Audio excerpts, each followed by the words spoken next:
함께 봉독하도록 하겠습니다. 출애굽기 8장 16절에서 32절까지 말씀입니다.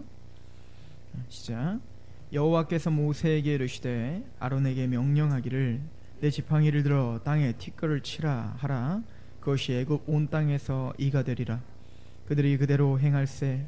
아론이 지팡이를 잡고 손을 들어 땅에 티끌을 치매 애굽 온 땅에 티끌이 다 이가 되어 사람과 가축에게 오르니 요술사들도 자기 요술로 그같이 행하여 이를 생기게 하려 하였으나 못하였고 이가 사람과 가축에게 생기는지라. 요술사가 바로에게 말하되 이는 하나님의 권능이니이다 하였으니 바로의 마음이 완악하게 되어 그들의 말을 듣지 아니하였으니 여호와의 말씀과 같더라. 여호와께서 모세에게 이르시되 아침에 일찍 일어나 바로 앞에 서라. 그가 물 있는 곳으로 나오라. 그에게 이르기를 여호와께서 이와 같이 말씀하시기를 내 백성을 보내라. 그러면 그들이 나를 섬길 것이니라. 내가 만일 내 백성을 보내지 아니하면 내가 너와 내 신하와 내 백성과 내 집들의 파리떼를 보내리니 애굽 사람의 집집에 파리떼가 가득할 것이며 그들이 사는 땅에도 그러하리라. 그날에 나는 내 백성이 거주하는 곧센 땅을 구별하여 그곳에는 파리가 없게 하리니 이로 말미암아 이 땅에서 내가 여호와인 줄을 내가 알게 될 것이라. 내가 내 백성과 내 백성 사이를 구별하리니 내일 이 표징이 있으리라 하셨다 하라. 여호와께서 그와 같이 하시니 무수한 파리가 바로의 궁과 그의 신하의 집과 애굽 온 땅에 이르니 파리로 말미암아 그 땅이 황폐하였더라. 바로가 모세와 아론을 불러 이르되 너희는 가서 이 땅에서 너희 하나님께 제사를 드리라. 모세가 이르되 그리함은 부당하니이다. 우리가 우리 하나님 여호와께 제사를 드리는 것은 애굽 사람이 싫어하는 바인즉 우리가 만일 애굽 사람의 목전에서 제사를 드리면 그들이 그것을 미워하여 우리를 돌로 치지 아니하리이까. 우리가 사흘 길쯤 광야로 들어가서 우리 하나님 여호와께 제사를 드리되 우리에게 명령하시는 대로 하려 하나이다. 바로가 이르되 내가 너희를 보내리니 너희가 너희 하나님 여호와께 광야에서 제사를 드릴 것이나 너무 멀리 가지는 말라. 그런즉 너희는 나를 위하여 간구하라. 모세가 이르되 내가 왕을 떠나서 여호와께서 간구하리니 내일이면 파리떼가 바로와 바로의 신하와 바로의 백성을 떠나려니와 바로는 이 백성을 보내어 여호와께 제사를 드리는 일에 다시 거짓을 행하지 마소서 하고 모세가 바로를 떠나 나와서 여호와께 간구하니 여호와께서 모세의 말대로 하시니 그 파리떼가 바로와 그의 신하와 그의 백성에게서 떠나니 하나도 남지 아니하였더라. 그러나 바로가 이때에도 그의 마음을 완강하게 하여 내 백성을 보내지 아니하였더라. 아멘.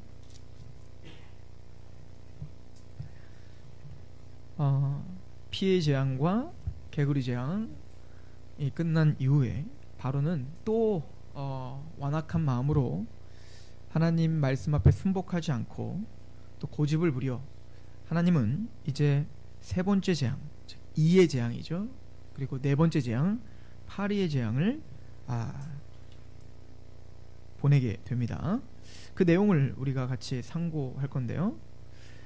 우리가 먼저 알아야 될 것은 나일강을 피로 변하게 했다. 그리고 그 나일강으로부터 개구리가 나오게 했죠. 사실은 이 두 가지 다 어찌 보면 나일강을 중심으로 한 재앙인 거예요. 그들이 생명의 근원으로 알고 있었던 그 나일강이 사실은 피로 변하여 마시지 못하게 하는 거죠. 그래서 그 나일강이 너희의 진짜 생명의 근원이 아니라 여호와 하나님께서만이 생명의 근원 되신다는 거예요. 그리고 그 나일강으로부터 개구리떼가 이제 와서 왕궁과 모든 가정과 나중에 그 식탁 위에까지 또 음식 그 그릇에까지 개구리가 가득하더라. 우리가 지난주에 상고했듯이 바로 그 더러운 영을 상징적으로 보여주고 있는 이 개구리가 온 이집트에 가득하게 되어 바로 악한 영에 사로잡혀 있는 즉 완고하게 하고 있는 그 불순종의 영에 사로잡혀 있는 그들을 상징적으로 보여줬다는 것을 우리 상고했습니다. 오늘부터 이와 이 파리 재앙은 사실은 땅에 대한 심판입니다. 그래서 오늘 본 것처럼 이는 그 땅에 있는 모든 티끌, 땅에 이제 그 먼지죠, 땅의 흙, 그 자잘한 흙들, 그 모든 흙들이 갑자기 붕 떠서 붕 뜨자마자 이게 다 이로 변하는 거죠. 이게 이라고 하는, 우리가 이제 이로 이제 번역을 했지만 사실은 정확한 거는 몰라요. 우리 머릿속에 살고 있는 그 이, 지금은 안 살지만 그 일지 뭘지 모르지만 벼룩과 같은 종류의 아마 것일 거예요. 그래서 성경에서 메뚜기라고 할 때도 사실은 이게 우리가 이제 생각하는 그 메뚜기면 그 딱 있잖아요, 그죠? 그 메뚜기는 아니라고 해요. 거기는 그렇게 생긴 메뚜기는 없다고 합니다. 그러나 이제 우리가 한국어로 번역을 하면서, 그러니까 가장 비슷한 걸로 이제 번역을 하다 보니까, 그 당시에는 또 옛날에 또 이가 많았으니까 아마 이로 번역을 했던 것 같습니다. 아마 벼룩과 같이 작은 그런 어떤 그 해충들이나 그런 것을 이야기할 겁니다. 근데 아무튼 그 땅에서 그 먼지가 붕 떠서 모든 것이 이와 벼룩이 되어서 그게 온 이집트 땅을 가득하게 하는 재앙을 하게 하고요. 네 번째 재앙은 바로 파리떼죠. 그래서 하나님이 어디선가 파리떼를 막 또 불러들여서 그 파리가 온 땅을 또 가득 채우게 하더라. 그래서 오늘 말씀해 보면 그 파리떼로 인해서 이집트의 온 땅이 더럽게 될 거죠. 그리고 가득하게 되었다. 고통스럽게 된 것입니다. 우리는 이걸 통해서 그 이 재앙을 누가 또 따라하려고 했냐면 그 요술사들이 피해 재앙도 따라했고, 그리고 개구리 재앙도 따라했잖아요. 근데 우리가 이게 점진적 계시거든요. 그러니까 점점 하나하나 더 덧붙여서 이 역사가 진행될 때마다 하나씩 의미를 더 더해 가시거든요. 피해 재앙 때 따라했지만 그 따라한 것이 사실은 문제 해결에 전혀 도움이 되지 않았잖아요. 그러니까 바로가 어떻게 했냐면, 나일강이 다 피로 변하니까 마실 게 없으니까 자기들의 힘으로 어떻게 하죠? 옆에 나일강 옆에 막 파가지고 거기서 민물을 해서 마시겠다고. 그러니까 하나님은 그것을 막을 수도 있는데 그냥 내버려 두셨다고. 그러니까 니들 한번 해봐. 그러니까 물을, 첫 번째 재앙에서는 지들이 파가지고 뭔가 물을 내게 해서 먹게 하셨다고요. 그러니까 착각을 했죠. 하나님이 재앙을 해보십시오. 마음대로 하십시오. 나는 옆에서 또 파서 내가 마실 물 내가 찾으면 됩니다. 이렇게 착각을 한 겁니다. 그런데 하나님이 이제 두 번째 재앙은 좀 더 옥죄시는 겁니다. 그 두 번째 개구리 재앙 때는 이 요술사들이 어떻게 하냐면 그 개구리 떼를 또 똑같이 만들어내는데, 만들어내면 낼수록, 그러니까 하나님을 흉내내면 낼수록 어떻게 될까요? 그 개구리가 더 많아지니까 고통이 더 가중되죠. 그러니까 이걸 통해서 하나님은 뭘 한 차원 더 보여주죠? 니들 해봐. 해볼 대로 해봐. 니들이 마실 물 찾아봐. 그러면 그럴수록 너희들은 더 악해질 것이고, 그러면 그럴수록 너희들은 더 고통스러워질 것이다. 우리가 인간이 하는 것에 한계를 보여주고 계시는 겁니다. 그런데 이제 드디어 이 이의 재앙은 따라하질 못하는 거예요. 그죠? 그러더니 이제 이 요술사들이 그러잖아요. 이것은 하나님의 권능입니다. 이렇게 표현을 하죠. 이는 하나님의 권능입니다. 그 이는 그 이가 아니라 이것이에요. 이것은 하나님의 권능입니다. 이 재앙만큼 우리가 따라할 수 없습니다. 그 파리 재앙부터 아예 요술사들 퇴장, 이제 없어요. 아예 따라할 생각도 못하죠. 그러니까 그들이 자신의 최선을 다해서 해봤지만 하나님의 권능을 감당할 수 없다. 이게 참 중요한데요. 여러분들, 나일강이 피로 변하는 그 역사, 그 커다란 개구리떼가 온 땅을 뒤덮는 것보다도 어찌 보면 이와 파리 재앙은 조금 더 약해 보이잖아요. 그런데 그 더 약한 그 조그만 이 하나를 누가 따라하지 못하죠? 요술사들이 따라하지 못해요. 그걸 통해서 하나님이 바로와 그 요술사에게 깨닫게 하고 싶은 건 뭘까요? 너희들이 나를 따라하려고 나를 비슷하게 비스무리하게 따라했지만 그거는 너희의 능력이 아니라 내가 뭔가를 알게 하기 위한 너를 깨닫게 한 거야. 근데 더 작은 이 한 마리, 더 작은 파리 한 마리조차 너희는 만들 능력이 없다는 거야. 그러니까 철저하게 너희는 아무런 능력이 없다를 보여주시고 계시는 거죠. 근데 이 일을 만들지 못하는 걸 보고 이것은 여호와의 권능이다 라고 할 때 이 권능이라는 단어가 의역한 건데, 직역을 하면 이것은 여호와의 손가락이다 이렇게 표현되어 있는 거거든요. 사실은 이제 여호와의 손가락이라고 써있는 신구약에 몇 구절이 있어요. 그 중에 이제 대표적인 구절이 뭐냐면 십계명을, 여호와의 손가락으로 십계명을 주셨죠. 그죠? 또 두 번째 다니엘서 5장에 보면 그 갑자기 다니엘서 5장에 다니엘이 환상을 보는데 벽에 갑자기 손가락이 확 나오더니 메네베네 우바르신 이렇게 딱 쓰죠. 이거는 함량 미달 이런 뜻이거든요. 그러니까 하나님의 기준에 미달됐다라고 하는 거죠. 심판의 당위성을 말해주기 위한이었죠. 신약 성경에 여호와의 손가락에 나오는 것은 바로 예수님이 손가락으로 그 가늠하다 잡혀온 여인이 있을 때 예수님이 손가락으로 다 크게 마당에 뭘 쓰시죠. 근데 뭘 쓰는지 몰라요. 근데 그거를 보고 사람들은 정죄받고 다 도망갑니다. 그래서 아마 이 손가락으로 쓰시는 것들을 보면 하나님의 율법 또 함량 미달, 이게 다 뭐냐면 하나님의 원리와 하나님의 말씀에서 미달됐다. 아마 예수님은 그들에게 뭔가 하여튼 하나님의 진리와 그 율법을 쓰셨을 거예요.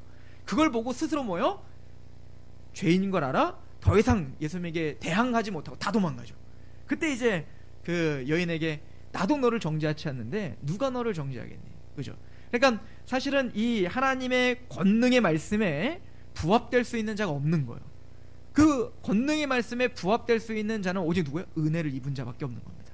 그래서 그 여인에게 말한 것처럼 내가 너를 정죄치 않는데 누가 너를 정죄하니? 이 간과하시는 은혜가 없으시는 우리 하나님 앞에 설 수 없는 겁니다. 그러니까 우리의 그 어떤 권능도 하나님을 대적할 수 없고 그 어떤 권능도 하나님께 반역할 수 없다. 이걸 아주 보여주는 단어가 바로 손가락이라는 단어예요. 근데 이 손가락이라는 단어가 시편에 한 번 더 나오죠. 우리 찬양 많이 하잖아요. 주의 손가락으로 지으신, 이게 시편에 있는 거예요. 이 천지 만물을 뭘로 지으셨대요? 손가락으로 지으셨다. 그러니까 이 손가락이라는 건 바로 창조주의 능력을 가리키는 거예요. 창조주의 능력이 그 말씀을 주셨고 그 창조주의 능력의 말씀은 천지를 창조하신 능력이에요. 그리고 그 말씀은 뭡니까? 그 어떤 자도 그 앞에 서서 도망갈 수밖에 없는, 우리는 모두 함량 미달인 거죠. 그 권능 앞에 그 어떤 의로운 행함과 그 어떤 정성과 그 어떤 지혜도 그 앞에서는 잠잠할 수밖에 없는 권능인 거예요. 그러므로 오늘 이 요술사가 이는 하나님의 손가락이니라, 이는 하나님의 권능이라 라고 말할 때는 자신의 함량 미달됨을 깨달은 겁니다. 하나님의 그 권능 앞에 감히 그 권능을 따라할 수 없는, 그 창조자의 권능을 따라할 수 없음을 깨닫고 요술사는 퇴장하게 된 거예요. 이 정도 됐으면 이제는 바로는 깨닫고 돌이켜야 되는 거예요. 그런데 오늘 말씀에 보면 또 강팍하여 보내주지 않죠. 그러자 하나님은 모세에게 이제는 바로에게 찾아가라 라고 이야기를 하는 장면이 이제 나오는 것입니다. 그래서 이제 우리가 잘 아는 대로 파리 재앙을 이제 주는 건데요. 우리 20절을 한번 보시면요. 여호와께서 모세에게 이르시되 아침에 일찍 일어나 바로 앞에 서라. 그가 물 있는 곳으로 나오리니 그에게 이르기를 여호와께서 이와 같이 말씀하시기를 내 백성을 보내라. 그러면 그들이 나를 섬길 것이다. 바로가 아침 일찍 왜 물가에 갔을까요? 산책하러 갔나요? 모르긴 몰라도 아마 이 바로는 그 피해 재앙과 그 나일강에서 나오는 개구리 재앙을 보면서도 나일강 앞에 서서 자신이 믿고 있는 신에게 제사하고 하나님을 대항하기 위해서 자신의 신에게 더 적극적으로 아침 일찍 일어나 정성을 들이고 있었던 것 같습니다.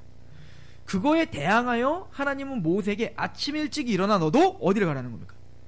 모세에게 나아가 내 말을 전하라 라고 했던 것으로 볼 수가 있어요.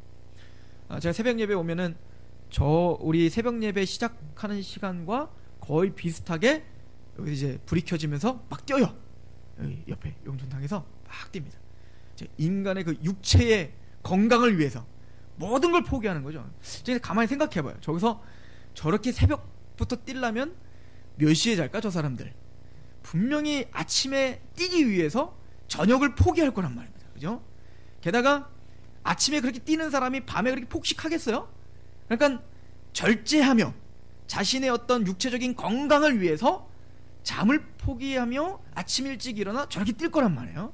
그걸 보면서 저는 항상 다짐하죠. 우리 경건의 연습을 위해 육체의 연습도 약간의 유익이 있는데 경건의 연습은 이 생과 내 생에 우리에게 더 큰 열매가 있다고 하는데 그걸 보면서 도전을 받고 들어가죠. 나도 뛰자. 그러고 이제 들어오는 거예요. 바로는 그런 어떤 당황스러운 상황 가운데 자신의 신에게 아침 일찍 일어나 자신의 모든 정성을 쏟아 제사를 드립니다. 하나님 모세 보고 깨어있으라고 하는 거죠. 일어나라. 그 바로를 대적하여 너는 일어나. 너는 내 앞에서 나와 함께 바로에게 가라라고 명령하고 있는 것입니다. 그럼 바로에게 모세는 이야기를 합니다. 그러니까 모세는 항상 동일했죠. 빨리 우리 백성을 보내줘라. 그 이유는 간단합니다. 너희가 빨리 놔줘야 우리가 하나님이 우리를 예배자로 세웠는데 예배 드릴 수 있도록 우리를 빨리 놔줘서 사흘길쯤 가서 광야에서 하나님께 예배를 드릴 수 있게 하라라고 이야기를 한 겁니다. 만일 그렇게 내 말을 어기면, 하나님 말씀을 어기면 파리떼가 닥치리라 이렇게 표현한 겁니다. 내일 오겠다 이렇게 표현했죠. 그랬더니 이 바로는 회개하지 않습니다. 그래서 약속대로 21절에 보면 파리떼가 애굽 전역에 이제 퍼지게 되는 겁니다. 근데 이제부터 이제 좀 특이한 게 있어요. 이 재앙까지는 사실은 뭐 특별하게 막 명확하게 구별을 시키지 않았는데, 이제 파리 재앙부터는 하나님의 백성과 하나님의 백성 아닌 이집트와 정확하게 구별하기 시작합니다. 우리 22절을 보겠어요. 그날에 나는 내 백성이 거주하는 고센 땅을 구별하여 그곳에는 파리가 없게 하리니 이로 말미암아 이 땅에서 내가 여호와인 줄을 내가 알게 할 것이니라. 이 재앙과 파리 재앙은 땅에 대한 재앙이었죠. 그래서 너희들이 토대를 받고 너에게 부와 번영을 약속하는 듯 보이는 이 땅이 너희의 복의 근거가 아니라 그 땅에서부터 너희가 신뢰하고 있는 그 땅에서는 뭐요? 그 모든 먼지들이 이가 되었고, 그리고 파리가 이 모든 이집트 땅을 더럽히고 또 이집트 땅을 괴롭게 함을 통해서 이 땅이 너희의 생명을 주는 게 아니야 라고는 땅의 재앙을 쏟아붓는 거예요. 나중에 보면 우리 그 계시록에 지금까지 우리가 상고했듯이 일곱 나팔 일곱 대접에서도 동일한 패턴으로 가죠. 그래서 나중에 보면 흑암재앙, 이 흑암재앙이라는 건 뭐야? 해를, 달을, 별을 캄캄하게 모두가 빛을 잃게 만들어버리는 재앙이잖아요. 그런 재앙들을 똑같이 하죠. 일곱 대접 일곱 나팔에도. 그래서 해를 어둡게 하고, 그리고 달을 핏빛으로 하게 하고, 별들 다 떨어지게 하죠. 그러니까 어둡게 흑암 재앙을 주는 거예요. 또 재앙할 때 바다를 핏물로 바꾸고, 그 강에서 강을 못 먹게 만들어버리고, 거기에 이제 쓴물을 만들어버리죠. 그리고 그 땅을 어떻게 하죠? 다 초토화시켜 버려요. 그러니까 그 너희가 토대를 받고 있는 하늘, 그리고 땅, 바다, 강, 이 모든 자연 만물을 어떻게 하는 거예요? 하나님이 통제하고 있고, 하나님의 은혜가 없다면 이 모든 것들이 너에게는 은혜가 아니라 재앙이 된다라고 하는 사인을 주는 거예요. 자, 그런 것처럼 이 땅의 재앙에서 이 파리떼를 보냈는데, 그런데 그 재앙을 받지 않는 사람들이 있는데, 바로 고센 땅에 바로 이스라엘 백성들은 거기서 구별되는 겁니다. 이게 아주 중요한 거예요. 하나님은 재앙을 퍼부으시되 하나님의 백성들은 보호하고 계시는 겁니다. 그것을 통해서 바로는 깨달아야 돼요. 하나님 앞에 겸손하여 그 말씀 앞에 예배자로 택함받은 그들이, 하나님은 그들을 보호하시고 나는 그들의 하나님이다 라고 하는 것을 이제는 표면적으로 완전히 보여줄 거예요. 나중에 흑암재앙 때도 이집트는 깜깜한데 저기 고센 땅은 하나님의 빛이 쪼여지거든요. 이런 은혜들. 그런데 이 10가지 재앙은 뭐의 모티브가 된다고 했죠? 바로 마지막 재앙, 일곱 나팔과 일곱 대접의 중요한 모티브가 된다고요. 패턴이 비슷해요. 그 얘기는 뭐냐면, 하나님이 이제는 최종적으로 이 모든 전 우주를 하나님의 일반 은총 가운데 우리에게 모든 악인이나 석인에게 주셨던 이 모든 우주를, 바다와 강과 땅과 그리고 하늘을 하나님이 마지막은 다 오늘 오전 예배 때 말한 것처럼 불로 완전히 다 태워서 싹 없애버릴 거예요. 그리고 이제 하나님이 일반 은총을 완전히 끊어버릴 거란 말입니다. 근데 이거를 이제 표면적으로 우리가 보여준 게 일곱 대접 일곱 나팔인데, 그때 중요한 건 일곱 인에서 여섯 번째 인이 딱 떼지자마자 이제는 그 나팔과 대접 심판의 그 무서움을 보여준단 말이에요. 그때 모든 악인들이 뭐라고 외치냐면, 누가 이 두려운 재앙에서 감히 설 수 있겠습니까? 라고 계시록 6장에 이야기를 한다고요. 이 재앙, 하나님이 이 달을 없애고 별을 다 떨어지고, 그리고 뭔가 이 모든 땅들이 다 두루마리처럼 다 감겨서 없어지는 이때, 그 두려운 재앙 가운데 과연 누가 설 수 있겠습니까? 라고 외치는 장면이 6장 마지막에 나와요. 그럼 7장에 뭐라고 하냐면 7장부터 14만 4천 이야기가 나옵니다. 그 얘기 뭐죠? 누가 과연 이 재앙과 이 두려운 심판 앞에 설 수 있겠습니까? 그 대답이 뭔가요? 14만 4천이다. 그러니까 그 재앙 앞에 두려워하지 않고 담대하게 하나님의 편에 서서 그것을 찬양하고 기뻐할 사람들이 있다는 겁니다. 누굽니까? 바로 택함받은 하나님의 백성들이다 라고 이야기를 하고 있는 거죠. 그리고 9장은 이렇게 말합니다. 우리 계시록 9장 가보세요. 우리가 메뚜기 심판 때에도 이 구절을 좀 찾아봐야 되지만 오늘 말씀과도 연관이 있어 같이 보렵니다. 9장 1절부터 보겠습니다.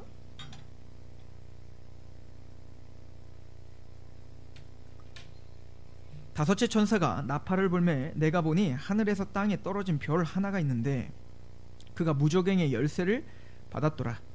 그가 무저갱을 여니 그 구멍에서 큰 화덕의 연기 같은 연기가 올라오매 해와 공기가 그 구멍의 연기로 말미암아 어두워졌어요. 그러니까 어두움이 됐죠.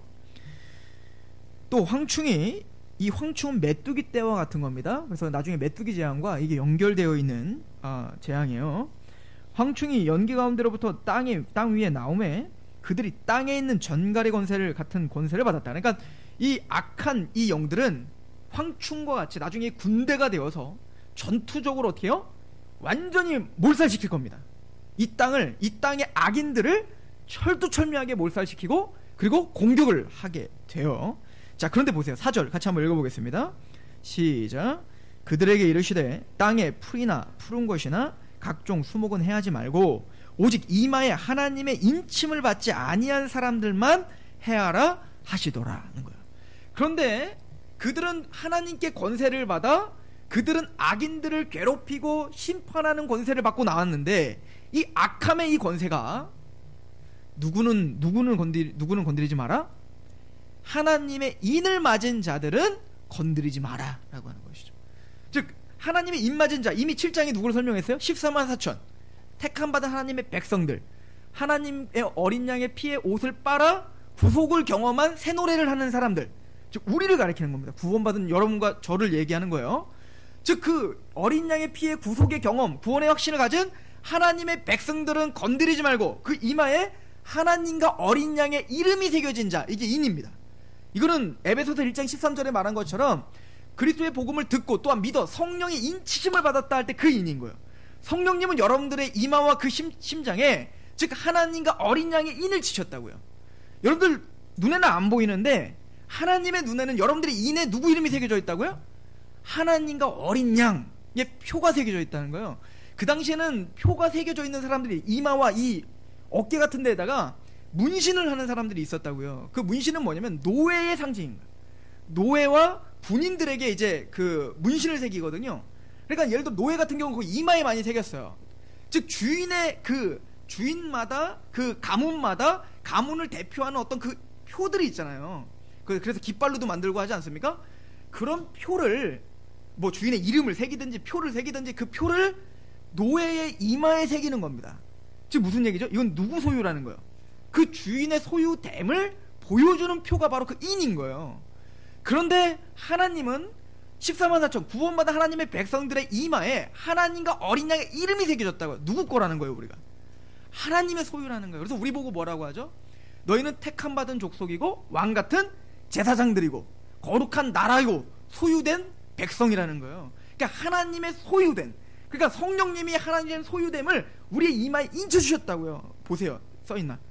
써있다니까요. 우리는 눈은 안 보이지만 하나님의 차원에서 우리가 인이 다 쳐져 있는 거예요. 그 인 맞은 자들이 14만 4천입니다.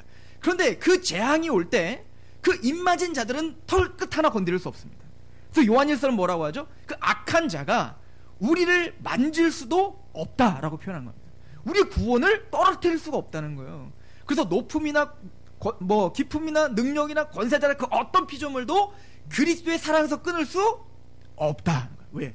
이미 우리는 인 맞았기 때문에 그렇습니다. 그럼 반대로 그 여호와와 하나님과 예수 그리스도의 인이 아닌 그냥 있는 사람들은 그냥 아무것도 없을까요? 아니요. 그들도 인 맞았어요. 그게 뭐죠? 바로 666인 거예요. 짐승의 표인 거죠. 이마와 손목에 인을 맞았어요. 즉 이 이마에 인을 맞았다는 것은 그의 모든 생각이 사단, 세상의 원리로 가득 차 있는 겁니다. 그리고 행황이 어떻죠? 오른손의 행동, 능력을 상징하죠. 그 오른손에 맞았다는 건 뭐죠? 바로 그 생각이 밖으로 돌출하는 열매인 행함이 뭐라는 거예요? 짐승의 그 원리, 사단의 원리, 계시록의 이야기를 되면 음녀와 바벨론의 원리대로 산다는 거죠. 그럼 우리는 구원받은 하나님 백성들은 이마와 오른 손목에 뭘 인치죠? 이게 신명기에 나오는 거예요. 신명기 쉐마법전. 이스라엘아 들으라. 너희 주 하나님은 한 분이시니 오직 마음을 다하고 뜻을 다하고 목숨을 다하여 주 너희 하나님을 사랑하라. 그리고 어떻게 하래요? 하나님의 율례를, 하나님의 율법을 이마에 새기고, 그리고 뭐예요? 손목에 매라. 기호로 매라 하는 거죠. 이거 매라는 이유가 뭡니까? 여러분들 유대인들 이거 빵모자 벗기면 여기다 뭐 성경 구절 새기고 다니, 정말 이러라는 거예요? 아니요, 상징적 의미인 거예요. 즉 그렇게 마음을 다하고 뜻을 다하고 목숨을 다하는 그렇게 마음의 할례를 받아 그렇게 진짜 하나님 백성 된 자는 그의 생각과 마음이 온통 하나님의 말씀의 지배를 받으라는 거예요. 그리고 오른손에 기호를 매라는 건 뭐죠? 그의 행함과 그의 삶이 하나님의 원리, 그 세상의 원리가 아니라 이 세대를 본받지 말고 주께서 기뻐하시는 게 무엇이야? 분별하라.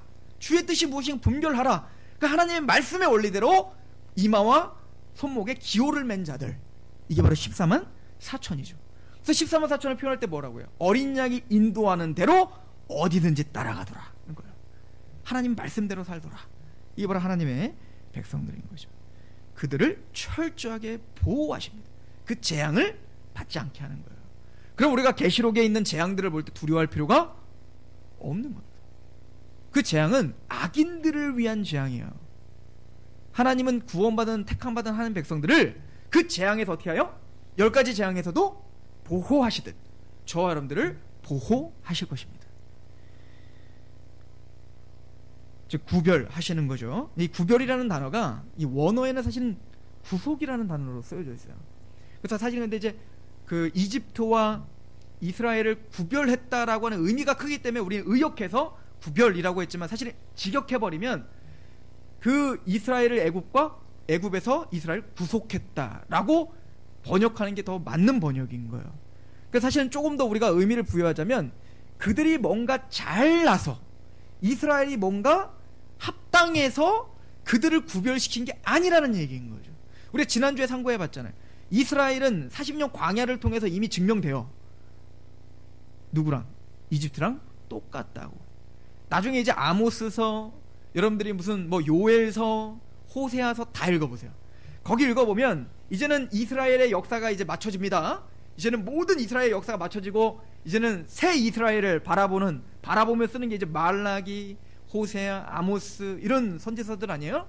근데 그 선지서들이 자신의 민족의 역사를 바라보며 똑같이 하는 얘기는 뭐냐면 우리가 애굽에서 그 이집트 바로, 애굽의 바로가 하나님을 대적하고 강팍한 것처럼 우리가 그렇게 강팍하다라고 결론을 내린다고요.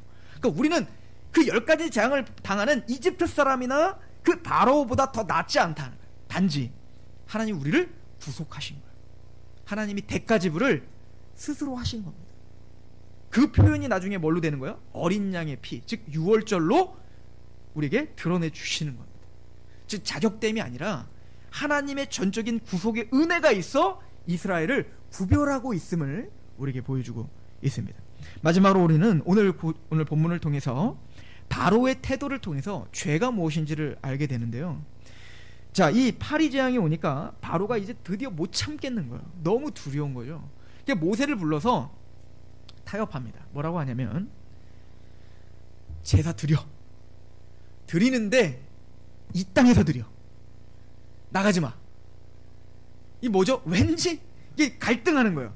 양심은 보내줘야 될 것 같은 거예요. 왜냐면 안 보내주면 하나님한테 더 얻어 터질 것 같거든요. 왠지 내가 죄를 짓고 있구나. 진짜 여호와가 있는 것 같아. 그래서 하나님 앞에 뭔가 얘네들을 안 보내주면 뭔가 찝찝해요. 양심은 그런데 이 타락한 본성은 어때요? 보내줄 수가 없어요. 왜냐면 얘네가 보내지면 누가 람세 찔 거예요. 얘네가 없으면 누가 피라미드 찔 거냔 말이에요. 얘네가 없으면 누가 노동력을, 얘네 다 재산인데. 여러분들 거의 200만의 인구거든요. 200만의 인구가 한꺼번에 없어진다고 생각해보세요. 완전히 나라가 주저앉을 수 있는 거라고요. 그러니까 파라오는 자신의 부와 자신의 명성과 자신의 힘을 놓치기가 싫은 겁니다. 그런데 왠지 하나님의 말씀을 어기면 나 죽을 것 같으니까 양심은 놓고 싶으나 현실은 놓기 싫은 거예요. 그리고 어떻게 해요? 하나님의 말씀은 사흘길쯤 간다는데 제사 드려. 그러나 여기는 가지 마. 여기서 해. 내가 제반 다 해줄게. 모세가 뭐라고 하죠? 절대 그럴 수 없다. 무슨 얘기냐? 이 모세 이야기에서 우리는 예배에 대한 세 가지 중요한 태도를 배우게 됩니다. 첫 번째는 예배자는 애굽 땅에서 예배드릴 수 없는 겁니다. 하나님이 가라 하신 곳에 가서 예배를 드려야 되는 거예요. 세상과 타협하여 그 애굽의 것을 가지고 예배드리는 해서는 안 되는 겁니다. 철저하게 하나님이 명령하신 대로 그 세상을 떠나 하나님이 명하신 그 광야에 가서 예배를 드려야 되는 겁니다. 타협하면 안 되는 거예요. 예배에 대해서는 타협하면 안 되는 겁니다. 두 번째는 세상에 그 이집트에 있으면 여러 가지 잡음과 싸움과 갈등이 있을 거라고요. 왜냐면은 걔네들이 제사를 지낼 때 바로가 뭐 재물들을 다 준다 할지라도 이 애굽 사람들 다 그게 누구 거라고 할 거야. 다 자기들 거 가지고 제사 드리네. 어쩌네 말들이 많고 싸움이 많고, 또 거기서 제사를 드리면서도 뭐가 자꾸 보일까요? 하나님께 제사를 드리면서도 이집트의 그 화려함과 나일강, 유유히 흐르는 그 나일강과 그 이 땅의 번영이 보일 거란 말입니다. 그러니까 자꾸 잡생각이 든다고요. 하나님에게 집중하지 못하고 자꾸 이집트의 것들에 집중하게 된단 말입니다. 하나님은 그래서 그들에게 어떻게 하는 거예요? 그 애굽을 떠나 어디까지 가라고 한 거예요? 광야까지 가라고 한 겁니다. 왜요? 세상에서 그 잡다한 모든 소음과 모든 것들을 좀 차단하고 광야에 가서 하나님만 독대할 수 있는 곳으로 가라는 겁니다. 예배는 그런 거예요. 왜 우리가 시간을 할애하고, 왜 우리가 우리의 어떤 육체를 할애하여서 왜 굳이 시간을 떼어서 이 시간에 와야 되죠? 그냥 집에서 그냥 누워서 그냥 인터넷으로 그냥 예배드리면 안 되는 거예요? 안 되는 겁니다. 끊으셔야 되는 거예요. 세상을 끊고 하나님과 약속한 자리로 나가셔야 되는 겁니다. 그래서 하나님만을 독대할 수 있는 곳으로 가셔야 되는 거예요. 이게 예배인 겁니다. 세 번째는 이스라엘 백성들은 천한 노예의 신분입니다. 아무 힘이 없습니다. 초라합니다. 그럼 모세는 예배에 대해서만큼은 그 파라오와 타협하지 않습니다. 세상과 타협하지 않는다고요. 이게 왕 같은 제사장들의 태도인 겁니다. 하나님께 예배드리는 것만큼은 그 어떤 것과도 타협하지 않는 거예요. 이것이 바로 예배의 원리인 거죠. 바로에게 절대 그럴 수 없다라고 했더니 바로가 또 갈등합니다. 근데 뭐라고 하죠? 너무 멀리 가지 마. 너무 멀리 가지 마. 갔다가도 마음 밖에서 당장도 잡아올 수 있는 곳까지만 가라. 이게 바로 바로의 불쌍함입니다. 세상은 끊임없이 하나님의 말씀 앞에 복종하고 싶은 마음이 있을 때라도 그 세상이 잡아끌어 나중에는 어떻게 하죠? 다시 그 죄에 굴복하여 이스라엘을 보내지 않고 강팍해지게 돼요. 세상이 그렇죠. 꼭 하나님을 믿을 것처럼, 꼭 예배자로 설 것처럼 하다가도 어느 순간 그 중요한 시점이 되면 어떻게 되죠? 다시 세상으로 확 돌아가 버리게 되는 거예요. 이게 바로의 불쌍함인 거예요. 이게 세상의 불쌍함이라고요.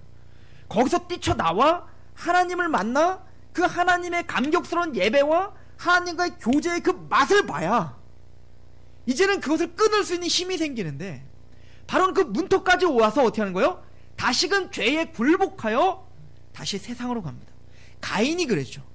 하나님이 제사를 받지 않으니 하나님은 화가 나셨습니다. 그래서 아벨의 제사는 받고 가인의 제사는 받지 않았다고요. 그럼 가인은 빨리 돌이켜 하나님 앞에 굴복하고 자복해야 됐다고요. 근데 가인은 어떻게 했죠? 화가 났습니다. 그때 하나님은 다시 한번 기회를 주죠. 가인아, 죄가 너를 원하나 너는 죄를 어떻게 하라? 다스려라. 너는 죄를 다스리는 존재야. 인간을 창조하신 것은 정복하고 다스리는 존재로 만드셨기 때문에 그 죄를 다스려. 가인은 어떻게 합니까? 그 메시지를 듣고도 그 듣자마자 그 죄의 다스림을 당합니다. 그래서 아벨을 쳐 죽여버리죠. 이게 우리의 수준됨인 거예요. 세상의 수준됨이에요. 우리는 죄를 이길 수 있는 힘이 없다는 거예요. 끊임없이 하나님의 말씀과 세상의 그 달콤함과 타협하여 여기서 드려, 아니 가더라도 멀리는 가지마 라고 끊임없이 줄다리기를 하다가 마침내는 다시 세상으로 확 돌아서 버리는, 마침내는 그래서 그 마지막 심판을 받는 바로처럼 불쌍한 사람이 없는 거예요.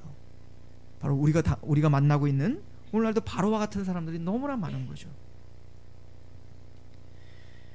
하나님은 그런 바로에게 모세를 통하여 제사를 향하여 다시는 거짓을 행하지 말라라고 경고를 줍니다. 이 모세는 대단히 엄중한 경고를 내는 겁니다. 하나님께 예배드리는 것, 하나님을 존중히 여기는 것, 하나님의 일을 망령되일 것이 말라라고 말하는 거죠. 이거는 모세 때나 신약 시대나, 지금이 신약 시대죠, 지금이나 다른 것이 없습니다.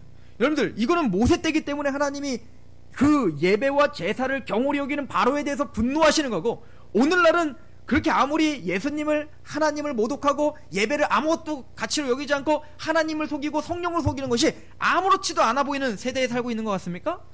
왜냐면 우리는 끊임없이 그렇게 하나님을 속이고 만홀히 여기고 있지만 안 죽거든요. 그죠? 그러나 초대교회가 시작되면서 스데반이 너무 하나님께 감사하니까 어떻게 했냐면, 막 너무 감사하니까 자신에게 주셨던 모든 재산을 다 하나님께 바쳤어요. 그러니까 스데반만 그런 게 아니라 많은 경건한 자들이 너무 고마우니까 같이 윤무상통, 그죠? 모든 것을 다 소유를 내놔서 서로 부유하게 만드는 그 일에 참여하니까, 그걸 보던 아나니아와 삽비라가 어떻게 했죠? 나도 해야 되겠는데? 그래서 어떻게 하냐, 그러니까 스데반을 얼마나 칭찬했겠어요. 와, 이게 진짜 하나님의 사람이라고, 와, 스데반 정말 멋지다고, 어떻게 그런 결단을 할 수 있냐고, 정말 대단하다고. 나도 할 수 있을 것 같은데, 전 재산 드리겠습니다. 그랬더니 막, 오, 아나니아 삽비라, 야, 대단한데, 그러고 진짜 마치려고 하다 보니 약속이나 하지 말지, 너무 약한 거예요. 그래서 어떻게 하죠? 반은 숨기고 반만 냈다가 즉결심판. 성령님이 바로 목숨을 걷어가십니다. 왜 그랬죠? 초대교회이기 때문에 그렇습니다. 교회가 시작됐습니다. 거룩함이 없이 하나님의 거룩한 교회가, 이젠 죄와 타협할 수 없는 교회가 시작됨을 알리는 그 시점에서 아나니아와 삽비라는 성령을 속인 겁니다. 하나님은 그것이 얼마나 큰 죄인지 본보기로 보여준 거예요. 그러면 그때와 지금 다릅니까? 아니에요. 지금도 성령을 속이고 하나님을 속이는 건 즉결심판 받을 만큼 두려운 죄인 겁니다. 근데 하나님은 지금 그렇게 우리에게 다스리지 않죠. 그랬다간 우린 여기 하나도 없어요. 다 하늘나라 가셨죠. 우리는 2017년에 또 하나님께 약속할 거잖아요. 주여, 내가 어떻게 하겠습니다. 한 일주일 지나면 다시 약속하셔. 조금 줄여서, 하나님, 여기서 제사를 드려라. 아니면 너무 멀리는 가지 마라. 이렇게 뭔가 우리의 상황과 타협하게 될 것입니다. 말씀을 통해서 우리는 배웁니다. 하나님의 제사와 하나님의 예배로 인하여 그걸로 인한 거짓말을 하지 말라. 하나님 만홀히 여김을 받는 분이 아니시다. 하나님은 오래 참고 은혜의 시대이기 때문에 하나님은 우리의 목숨을 걷어가지 않는 거예요. 그러나 그 엄중함은 아나니와 삽비라 때와 지금과 동일함을 믿으셔야 됩니다. 그럼 우리는 사실은 호흡하는 것 자체가 은혜라는 걸 아셔야 돼요. 구속됐구나. 그 재앙이 우리에게 오지 않았구나. 그죠? 오늘 말씀을 통해서 우리는 이 바로의 강팍함을 통해 하나님 앞에 그 예배를 드리는 거에 타협 없는 모세와 바로의 그 모습을 통해서 우리가 어떤 예배자가 되어야 되는지를 배웁니다. 또한 하나님은 그 재앙을 세상과 하나님의 백성들을 철저히 구별시켜 구속받은 하나님의 은혜의 자녀들은 그 재앙에서 지금도 보호하시며 끝까지 보호하시며 마침내 여러분들을 그 영광스러운 자리까지 가게 하시는 그 놀라운 하나님의 견인을 우리에게 보여주고 계십니다. 하나님의 그 예배 앞에 그 하나님의 이름을 망령되이 일컫지 말고 그 하나님의 예배에 타협 없이 승리하는 저와 여러분들, 고군분투하는, 완벽할 수는 없지만 그러나 하나님 앞에 울며 또 가슴을 찢으며 그 죄를 미워하며 하나님을 사랑하는 그 예배를 존중히 여기는 저와 여러분 되기를 축원합니다. 기도하겠습니다. 하나님, 바로처럼 우리도 선한 양심과 현실의 사이에서 갈등하고 또 넘어지고 쓰러지고 있는 모습을 봅니다. 그럼에도 불구하고 우리들을 구속하시사 그 은혜로 보호하시고 구별해 주셔서 감사합니다. 그 은혜가 너무 커 우리가 신앙이 성장하면 할수록 주님 앞에 더 겸손해질 수밖에 없고 주님 앞에 더 큰 사랑과 영광과 더 큰 감격으로 예배할 수밖에 없는 그런 죄인들임을 깨닫습니다. 하나님, 우리의 예배를 받아주시고 우리의 결단들을 도와주시며 하나님 앞에, 그렇게 하나님 앞에 더 성장하기를 갈망하는 마음을 허락하여 주옵소서. 제사에서 다시는 하나님에게 거짓말하지 말라라고 하신 이 말씀이 구원받은 우리의 마음을 울리게 하시고 그 말씀이 우리 마음을 주장하게 하시옵소서. 예수님의 이름으로 감사하며 기도합니다. 아멘.